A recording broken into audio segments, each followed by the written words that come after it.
Now this question, we need to solve the quadratic equation x squared equals 14x minus 49. Now this question kind of looks implicit, but we need to kind of break it down so that it looks something that you can easily solve. So what we definitely will do here, we'll do the x squared first, and of course bring 40x to the left side, which becomes 14x, and of course minus 49. You add the reverse of 49, which is 49.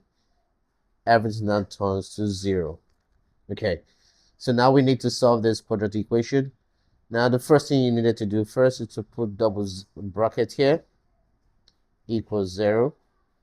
And now you need two numbers that if you add, you get minus 14, and two numbers, the same two numbers, if you multiply them, gives you 49. Well, the first thing you need to do is put the x here, and x, and the two numbers that you really want to get will be minus 7 and minus 7. Because if you do minus 7 and minus 7, it gives you minus 14. And if you do minus 7 times minus 7, it gives you plus 49. And here what we needed to do, we will like separate the two numbers and equate everything to 0. So I do the first one here, which is x minus 7 equals 0. And on the second side, we'll do the next one, x minus 7 equals 0. And of course, if you solve this simple linear expression, x definitely will be 7. Or again, if you do this one, x definitely will be also be 7.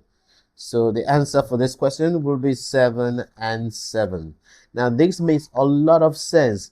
Now just wait, because you're gonna see the next question, which looks a bit easier. Now the second question says solve this quadratic equation. Now what you would possibly will do, you will have to write the whole equation to make it have a bit of sense. And of course, minus 12 on the right side of the equation, you bring to the left, becomes plus 12y, and everything becomes equal to 0. Now, I don't know what you mean. I don't know what you think. But one thing we could possibly do, we will have to factorize the first part here, y, and inside here we're going to have y plus 12 equals 0. And of course, you know that y will be equal to 0 first, and the next one will be y plus 12 will be equal to 0.